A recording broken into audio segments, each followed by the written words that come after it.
নমস্কাৰ এই মুহূৰ্তত আহি পৰিছে ৰাতিপুৱাৰ কেইবাটাও গুৰুত্বপূৰ্ণ খবৰ। বেংক একাউণ্ট থকা প্ৰত্যেকজন ব্যক্তিৰ বাবে এটা ভাল খবৰ।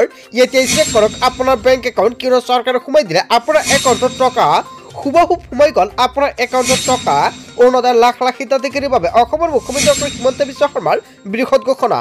আত্মগোচৰ মহিলাৰ প্ৰথম কিস্তিত 10,000 কোটি টকা সোমাই গ'ল। এতিয়াই চেক কৰক তালিকাত আপোনাৰ নামটো আছে নে নাই। আপুনি কেনেকৈ চেক কৰিব আত্মগোচৰ নতুন তালিকাটো। কেৱল এয়াই নহয়, ৰেচন কাৰ্ড থাকিলে জনতাই পাব বহুতো সুবিধা। ৰেচন কাৰ্ড থাকিলে আপুনি কি সুবিধা লাভ কৰিব। ৰেচন কাৰ্ড থাকিলে আপোনাৰ বাবে কেইবাটাও নতুন নিয়ম সলনি হৈ পৰিছে আৰু 1 এপ্ৰিলৰ পৰা কি নতুন নিয়ম সলনি হ'ব। লগতে কেইবাটাও ৰাজনৈতিক খবৰৰ লগতে অৰাজনৈতিক খবৰ যুগুত কৰা হৈছে আজিৰ দিনটোত। গোটেই অসম তথা ভাৰতৰ বিভিন্ন প্ৰান্তৰ পৰা যুগুত হোৱা হৈছে কেইবাটাও ডাঙৰ খবৰ। এনেবোৰ খবৰ নিতৌ পাই থাকিবলৈ চেনেলটি ছাবস্ক্ৰাইব কৰি ভিডিঅ'টো এটা লাইক কৰিবলৈ নাপাহৰিব। আজিৰ আমাৰ প্ৰথম খুবেই গুৰুত্বপূৰ্ণ খবৰ হৈছে অসমবাসীৰ বাবে এটা ডাঙৰ খবৰ। তালিকাত নাম নহা প্ৰতিটো দুখীয়া পৰিয়ালে 1 টকাও নিদিয়াকৈ পাব চৰকাৰী ঘৰ। অসমৰ মুখ্যমন্ত্ৰী ডক্টৰ হিমন্ত বিশ্ব শৰ্মাই যোৱাকালি সংবাদমেলযোগে কেইবাটাও গুৰুত্বপূৰ্ণ মন্তব্য কৰিছে। লগতে চৰকাৰী ঘৰ ৰিলিজ কৰিছে। এতিয়াই চেক কৰক আপোনাৰ বেংক একাউণ্ট, আপুনি টকাটো পাইছে না নাই। যদি চৰকাৰী ঘৰ টকাটো আপুনি পোৱা নাই তেনে ক্ষেত্ৰত নিশ্চয় কমেণ্ট কৰি জনাই দিব।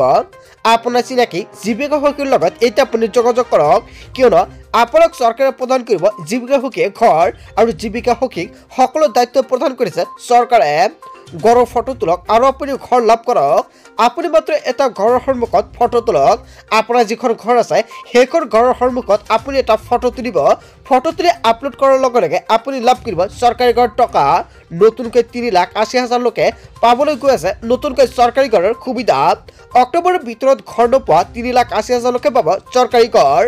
অসমত 26,11,793 লোকলৈ বৃদ্ধি হ'ব PM-AY হিতাধিকাৰীৰ সংখ্যা। তালিকাত নাম নহা প্ৰতিটো দুখীয়া পৰিয়ালে পাব চৰকাৰী ঘৰ। নালাগে দিব 1 টকাও নিদিয়াকৈ আপুনি লাভ কৰিব চৰকাৰী ঘৰ। ইয়াৰ বাবে মুখ্যমন্ত্ৰী ডক্টৰ হিমন্ত বিশ্ব শৰ্মাই কেইবাটাও গুৰুত্বপূৰ্ণ মন্তব্য কৰিছে। চিনাকি জীৱিকা সখীক যোগাযোগ কৰি ঘৰৰ ফটো তোলক আৰু আপুনি ঘৰ লাভ কৰক। ফৰ্ম ফিল-আপ কৰি আবেদন কৰক আৰু চৰকাৰী ঘৰৰ বাবে চৰকাৰে বিতৰণ কৰিব ফৰ্ম। প্ৰথমতে আপুনি ফটো তোলক। ফটো তোলাৰ পিছতে এখন ফৰ্ম প্ৰদান কৰিব। সেইখন ফৰ্ম আপোনালোকৰ ফিল-আপ কৰিব লাগিব। ফিল-আপ কৰি জমা দিব লাগিব। গাঁও সভাত উপস্থিত থাকিব লাগিব আপুনি আৰু গাঁও সভাত গৈ সম্পূৰ্ণখিনি আপোনাৰ প্ৰপত্ৰ জমা দিব লাগিব আৰু প্ৰপত্ৰৰ লগত কেইবাখনো নথি পত্ৰৰ প্ৰয়োজন হ'ব। চৰকাৰৰ পৰা অনুমতি পালে আপুনি লাভ কৰিব চৰকাৰী ঘৰ। হয় বন্ধু-বান্ধৱীসকল, চৰকাৰে অনুষ্ঠিত কৰিব গাঁও সভা আৰু এতিয়া আপুনি গাঁও সভাত উপস্থিত থাকক। যদি আপুনি অনুপস্থিত হয় তেনে ক্ষেত্ৰত কিন্তু চৰকাৰী ঘৰ নাপাব। প্ৰথমে তুলিব ফটো, তাৰপিছত যাওক আপুনি গাঁও সভালৈ আৰু প্ৰথমতে আপোনাৰ ঘৰৰ সন্মুখত এটা ফটো তুলিব। ফটো তোলাৰ পিছত আপোনাৰ গাঁও সভাত যাব লাগিব, কিয়নো গাঁও সভাত গৈ আপোনাৰ প্ৰপত্ৰটো ফিল-আপ কৰিব লাগিব। তাৰপিছত ব্লক পৰ্যায়ত হ'ব আলোচনা। তাৰপিছত ব্লক পৰ্যায়ৰ পৰা ভেৰিফিকেশ্যন হ'ব আপুনি ঘৰ পোৱাৰ যোগ্য নাই। যদি আপুনি যোগ্য হয় তেনে ক্ষেত্ৰত শেষত জিলা পৰ্যায়ত হ'ব আলোচনা আৰু জিলা পৰ্যায়ত যদি ভেৰিফিকেশ্যন সম্পূৰ্ণ হয় বা আপুনি যোগ্য হয় তেনে ক্ষেত্ৰত আপোনাৰ একাউণ্টৰ টকাটো প্ৰদান কৰিব। নিজৰ ঘৰৰ ফটো তুলি নিজে তুলি দিয়ক পৰ্টেলত। আপুনি নিজেও চেল্ফৰ জৰিয়তে কৰিব পাৰিব আৰু চেল্ফৰ জৰিয়তে কেনেকুৱাকৈ কৰিব, আপোনাৰ মোবাইল ফোনত এখন এপ ডাউনলোড কৰিব লাগিব। এপটোৰ জৰিয়তে নতুনকৈ চৰকাৰী ঘৰৰ বাবে আপুনি আবেদন কৰিব পাৰিব। যদি জীৱিকা সখীয়ে ফটোটো নুতুলে তেনে ক্ষেত্ৰত আপুনি নিজেও কৰিব পাৰিব জিঅ'টেকিক। যদি আপোনাৰ ঘৰ লাগে তেনে ক্ষেত্ৰত আপুনি নিজে কৰি লওক জিঅ'টেকিক। 1 টকাও নিদিয়াকৈ আপুনি লাভ কৰিব চৰকাৰী ঘৰ। হয় বন্ধু-বান্ধৱীসকল, অসমৰ মুখ্যমন্ত্ৰী ডক্টৰ হিমন্ত বিশ্ব শৰ্মাই চৰকাৰী ঘৰক লৈ কেইবাটাও ডাঙৰ মন্তব্য কৰিছে। আপোনাৰ ঘৰত এতিয়ালৈকে চৰকাৰী ঘৰ নাই নেকি? তেনে ক্ষেত্ৰত অতি সহজতে লাভ কৰক আপুনি চৰকাৰী ঘৰ। যদি আপুনি যোৱাকালি চৰকাৰী ঘৰ টকাটো পোৱা নাই, তালিকাত নাম আছিলে, তেনে ক্ষেত্ৰত নিশ্চয় কমেণ্ট কৰি জনাব। আপোনালোকৰ কি কৰিব লাগে সম্পূৰ্ণকৈ জনাই দিম। তাৰপিছত অসমবাসী ৰাজক জনাইছো আমাৰ পৰৱৰ্তী খুবেই গুৰুত্বপূৰ্ণ খবৰ। লগতে ডাঙৰ খবৰ, অৰুণোদয় আঁচনিক লৈ মুখ্যমন্ত্ৰী ডক্টৰ হিমন্ত বিশ্ব শৰ্মাৰ বৃহৎ ঘোষণা। গাঁৱে বিতৰণ কৰা হৈ আছে অৰুণোদয় আঁচনিৰ প্ৰপত্ৰ।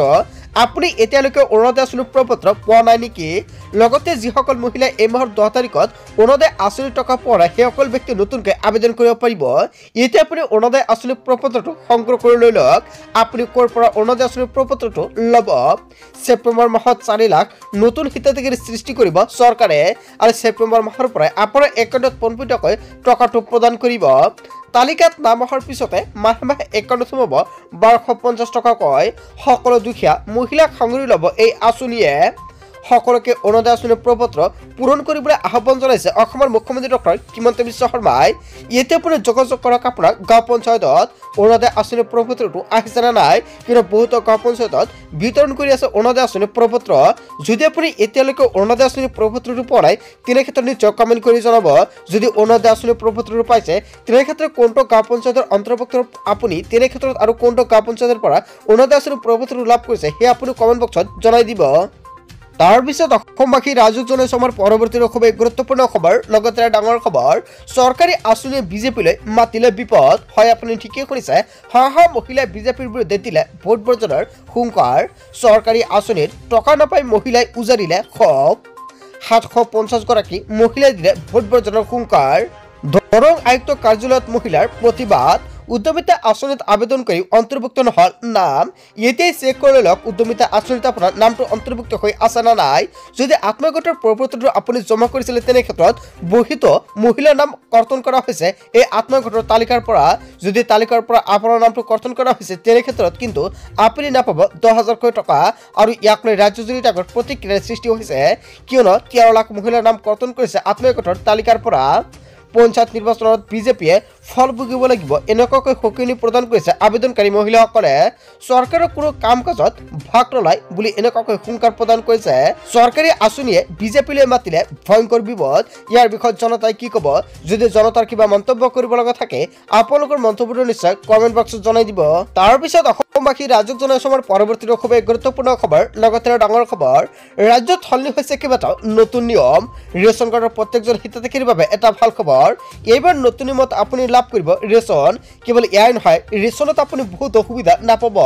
যদি আপোনাৰ ৰেচন কাৰ্ড আছে তেনে ক্ষেত্ৰত কি কি সুবিধা আপুনি নাপাব, লগতে আপুনি চাউল পাব নে নাই এয়া সম্পূৰ্ণকৈ চৰকাৰে উল্লেখ কৰিছে। যদিহে আপোনাৰ ঘৰৰ সদস্য 5জনতকৈ অধিক তেনে ক্ষেত্ৰত আপোনাৰ বাবে এটা ভাল খবৰ। 5জনতকৈ অধিক সদস্য থাকিলে আপুনি লাভ কৰিব এইসমূহ সুবিধা। আপুনি লাভ কৰিব 2 কেজিকৈ চেনি আৰু 2 কেজি দাইল আৰু 2 কেজিকৈ নিমখ লাভ কৰিব। 1 অক্টোবৰৰ পৰা লাভ কৰিব চেনি, দাইল আৰু নিমখ।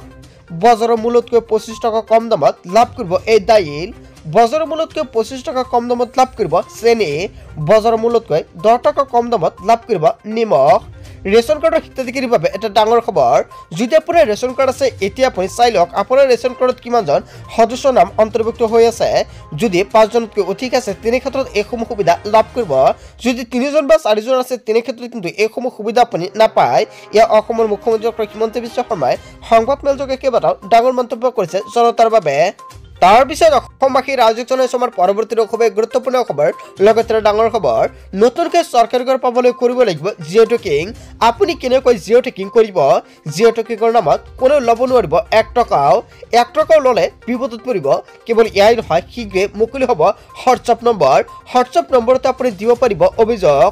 এটা অভিযোগতে একশ্যন ল'ব চৰকাৰে। চৰকাৰী ঘৰৰ নামত যিয়ে টকা বিচাৰিছে সেয়া পৰিব ডাঙৰ বিপদত। তেওঁৰ নাম পঠিয়াই দিয়ক হোৱাটছআপ নম্বৰত। তাৰপিছতে যি ব্যৱস্থা গ্ৰহণ কৰিব লাগে মই কৰিম বুলি মন্তব্য কৰিছে অসমৰ মুখ্যমন্ত্ৰী ডক্টৰ হিমন্ত বিশ্ব শৰ্মাই। যদিহে চৰকাৰী ঘৰ লাভ কৰিবৰ বাবে আপুনি দিছিল ধন তেনে ক্ষেত্ৰত ঘূৰাই লওক, তেন্তে শীঘ্ৰে বিচাৰি লওক আপুনি দিয়া ধনখিনি। কিয়নো নতুনকৈ চৰকাৰী ঘৰ পাবলৈ কৰিব লাগিব জিঅ' টেকিং। আপুনি নিজেও কৰিব পাৰিব বা জীৱিকা সখীয়েও আপোনাক জিঅ' টেকিং কৰাই দিব। বন্ধু বান্ধৱীসকল, গোটেই অসম তথা ভাৰতৰ বিভিন্ন প্ৰান্তৰ পৰা যুগুত হৈছে কেইবাটাও ডাঙৰ খবৰ। এনেবোৰ খবৰ নিতৌ পাই থাকিবলৈ চেনেলটি ছাবস্ক্ৰাইব কৰি ভিডিঅ'টো এটা লাইক কৰিবলৈ নাপাহৰিব। So thank you for watching full video.